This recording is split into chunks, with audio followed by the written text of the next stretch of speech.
मुंशी प्रेमचंद की कहानी सच्चाई का उपहार।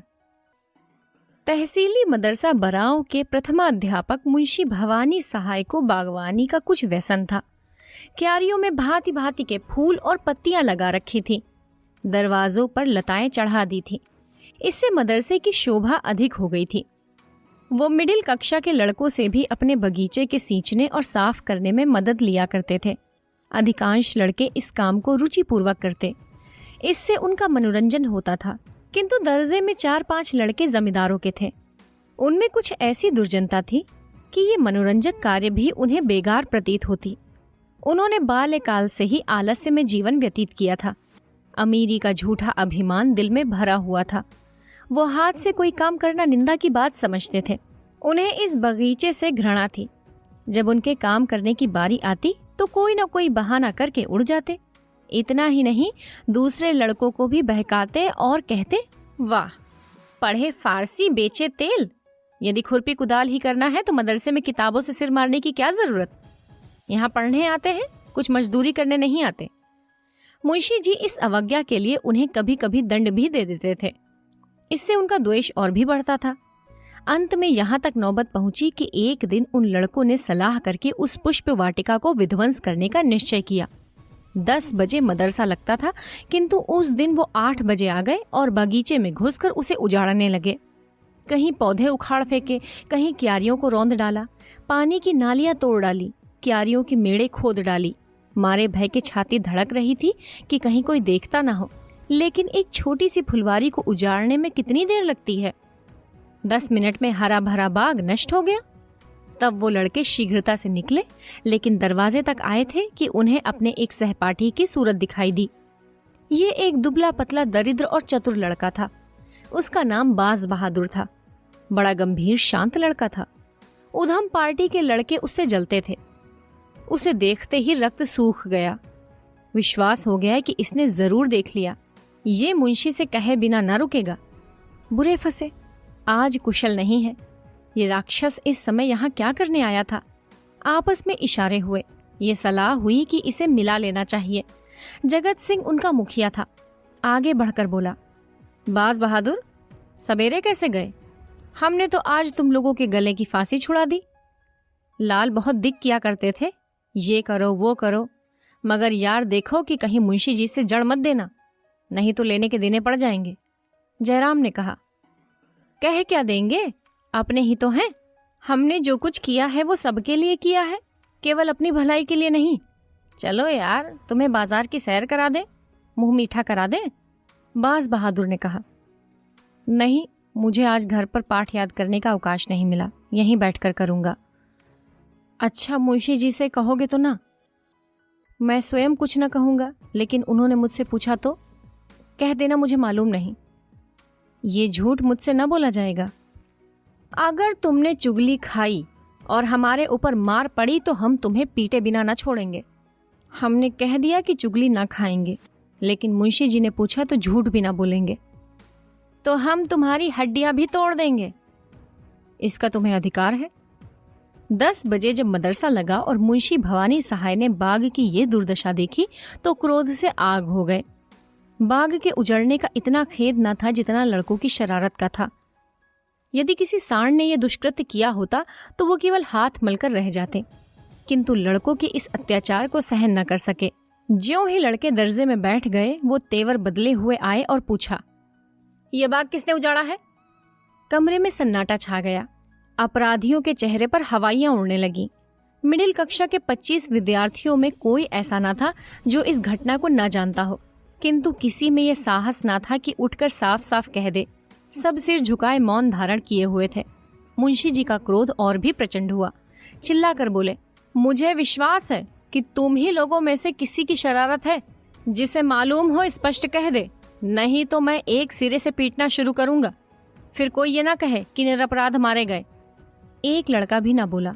वही सन्नाटा। देवी प्रसाद, तुम जानते हो? जी नहीं, मुझे कुछ नहीं मालूम। शिवदास, तुम जानते हो? जी नहीं, मुझे कुछ नहीं मालूम। बाज बहादुर, तुम कभी झूठ नहीं बोलते, तुम्हें मालूम है? बाज बहादुर खड़ा हो गया। उसके मुखमंडल पर वीरत्व का प्रकाश था। नेत्रों में साहस झलक रहा था। बोला, जी हाँ। शाबाश।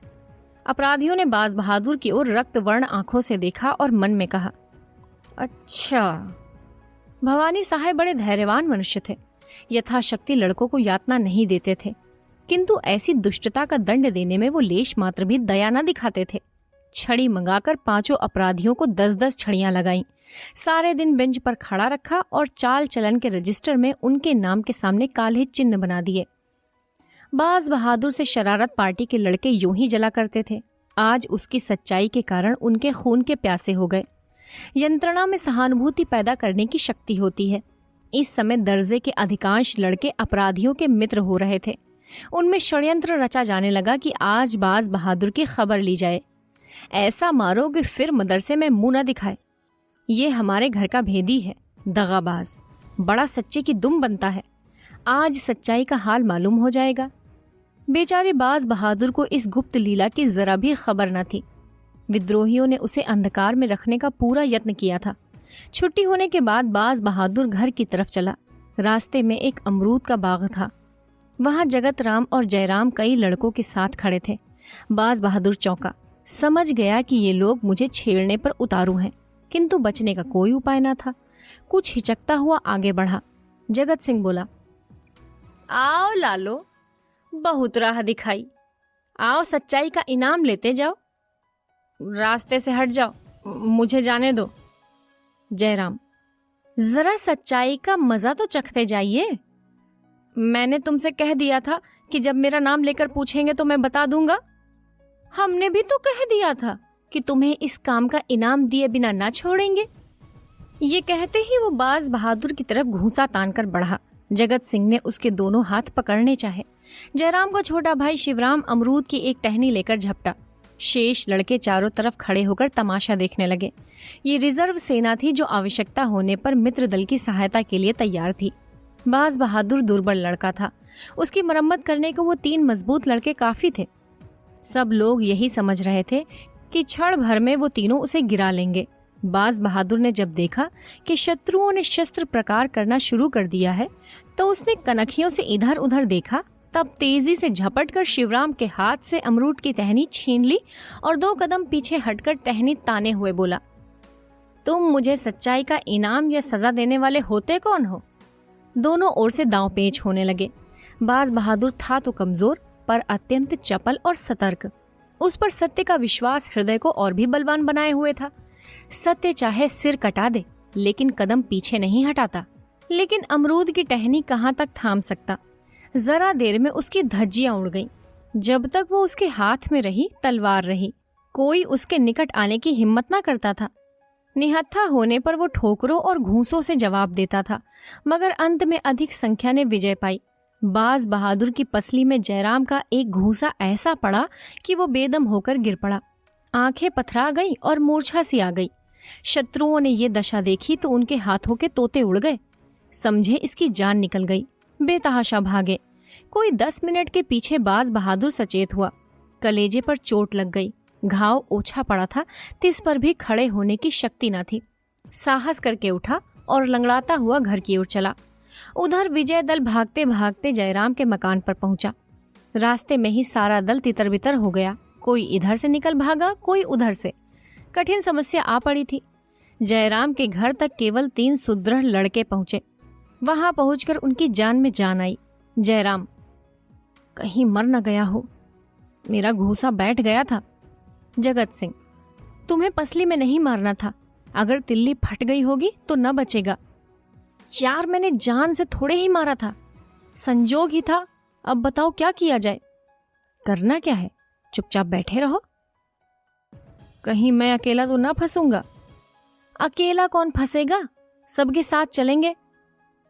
आज बाज बहादुर मरा नहीं है तो उठकर सीधे मुंशी जी के पास जाएगा, और मुंशी जी कल हम लोगों की खाल अवश्य उधेड़ेंगे। इसलिए मेरा सलाह है कि कल मदरसे जाओ ही नहीं। नाम कटा तो दूसरी जगह चलेंगे, नहीं तो बीमारी का बहाना करके बैठे रहेंगे। महीने 2 महीने में बाद में जब मामला ठंडा हो जाएगा तो देखा जाएगा।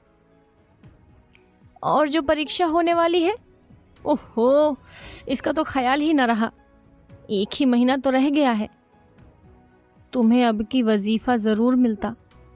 हाँ, मैंने बहुत परिश्रम किया था। तो फिर? कुछ नहीं, तरक्की तो हो ही जाएगी।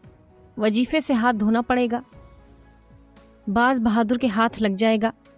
बहुत अच्छा होगा, बेचारे ने मार भी तो खाई है। दूसरे दिन मदरसा लगा। जगत सिंह, जयराम और शिवराम तीनों गायब थे। वली मोहम्मद पैर में पट्टी बांधे आए थे, लेकिन भय के मारे बुरा हाल था। कल के दर्शक गण भी थरथरा रहे थे कि कहीं हम लोग भी गेहूं के साथ घुन की तरह न पिस जाएं। बाज बहादुर नियम अनुसार अपने काम में लगा हुआ था। ऐसा मालूम होता था मानो उसे कल की बातें याद ही नहीं हैं। किसी ने उनकी चर्चा न की। हाँ, आज वो अपने स्वभाव के प्रतिकूल कुछ प्रसन्नचित्त दिखाई पड़ता था। विशेषतः कल के योद्धाओं से वो अधिक हिला मिला हुआ था। वो चाहता था कि ये लोग मेरी ओर से निशंक हो जाएं।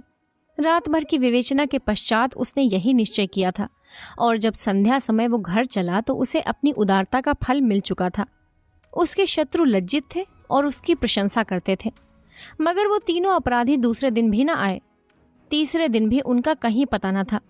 वो घर से मदरसे को चलते, लेकिन देहात की तरफ निकल जाते।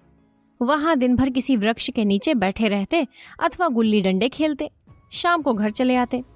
उन्होंने ये पता भी लगा लिया था कि इस समर के अन्य सभी योद्धागण मदरसे आते हैं और मुंशी जी उनसे कुछ नहीं बोलते, किंतु चित्त से शंका दूर न होती थी। बाज बहादुर ने जरूर कहा होगा, हम लोगों के जाने की देर है, गए और बेभाव की पड़ी। ये सोचकर मदरसे आने का साहस न करते। चौथे दिन प्रातःकाल तीनों अपराधी बैठे सोच रहे थे कि आज किधर चलना चाहिए। इतने में बाज बहादुर आता हुआ दिखाई दिया। इन लोगों को आश्चर्य तो हुआ, परंतु उसे अपने द्वार पर आते देखकर कुछ आशा बंध गई। ये लोग अभी बोलने भी न पाए थे कि बाज बहादुर ने कहा, क्यों मित्रों, तुम लोग मदरसे क्यों नहीं आते? 3 दिन से गैर हाजिरी हो रही है। मदरसे क्या जाएं, जान भारी पड़ी है। मुंशी जी एक हड्डी भी न छोड़ेंगे। क्यों? वली मोहम्मद, दुर्गा सभी तो जाते हैं। मुंशी जी ने किसी से भी कुछ कहा है? तुमने उन लोगों को छोड़ दिया होगा, लेकिन हमें भला तुम क्यों छोड़ने लगे? तुमने एक एक की 3-3 जड़ी होगी। आज मदरसे में चलकर इसकी परीक्षा ही कर लो।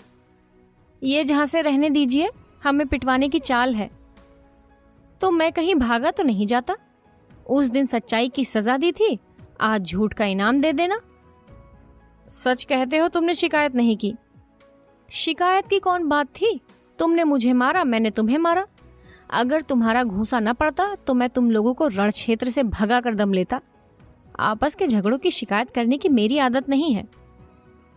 चलूं तो यार, लेकिन विश्वास नहीं आता। तुम हमें झांसे दे रहे हो, कचूमर निकलवा दोगे। तुम जानते हो झूठ बोलने की मेरी बात नहीं है। ये शब्द बाज बहादुर ने ऐसी विश्वासोत्पादक रीति से कहे कि उन लोगों का भ्रम दूर हो गया। बाज बहादुर के चले जाने के पश्चात तीनों देर तक उसकी बातों की विवेचना करते रहे। अंत में यही निश्चय हुआ कि आज चलना चाहिए। ठीक 10 बजे तीनों मित्र मदरसे पहुंच गए, किंतु चित्त में आशंकित थे। चेहरे का रंग उड़ा हुआ था। मुंशी जी कमरे में आए। लड़कों ने खड़े होकर उनका स्वागत किया। उन्होंने तीनों मित्रों की ओर तीव्र दृष्टि से देखकर केवल इतना कहा, तुम लोग 3 दिन से गैर हाजिर हो। देखो, दर्जे में जो इम्तिहानी सवाल हुए हैं उन्हें नकल कर लो। फिर पढ़ने में मग्न हो गए। जब पानी पीने के लिए लड़कों को आध घंटे का अवकाश मिला तो तीनों मित्र और उनके सहयोगी जमा होकर बातें करने लगे। हम तो जान पर खेलकर मदरसे आते थे, मगर बाज बहादुर है बात का धनी। मुझे तो ऐसा मालूम होता है कि वो आदमी नहीं देवता है। ये आंखों देखी बात न होती तो मुझे कभी इस पर विश्वास न आता। भलमनसी इसी को कहते हैं। हमसे बड़ी भूल हुई कि उसके साथ ऐसा अन्याय किया। दुर्गा, चलो उससे क्षमा मांगे। जयराम, हाँ, ये तुम्हें खूब सूझी। आज ही जब मदरसा बंद हुआ तो दर्जे के सब लड़के मिलकर बाज बहादुर के पास गए। जगत सिंह उनका नेता बनकर बोला, भाई साहब, हम सब के सब तुम्हारे अपराधी हैं। तुम्हारे साथ हम लोगों ने जो अत्याचार किया है उस पर हम हृदय से लज्जित हैं। हमारा अपराध क्षमा करो। तुम सज्जनता की मूर्ति हो। हम लोग उजड़, गंवार और मूर्ख हैं। हमें अब क्षमा प्रदान करो। बाज बहादुर की आंखों में आंसू भर आए। बोला, मैं पहले भी तुम लोगों को अपना भाई समझता था और अब भी समझता हूँ। भाइयों के झगड़े में क्षमा कैसी। सब के सब उसके गले मिले। इसकी चर्चा सारे मदरसे में फैल गई। सारा मदरसा बाज बहादुर की पूजा करने लगा। वो अपने मदरसे का मुखिया, नेता और सिरमौर बन गया। पहले उसे सच्चाई का दंड मिला, अब की सच्चाई का उपहार मिला। मुंशी प्रेमचंद की कहानी, सच्चाई का उपहार। कथावाचक सोनम।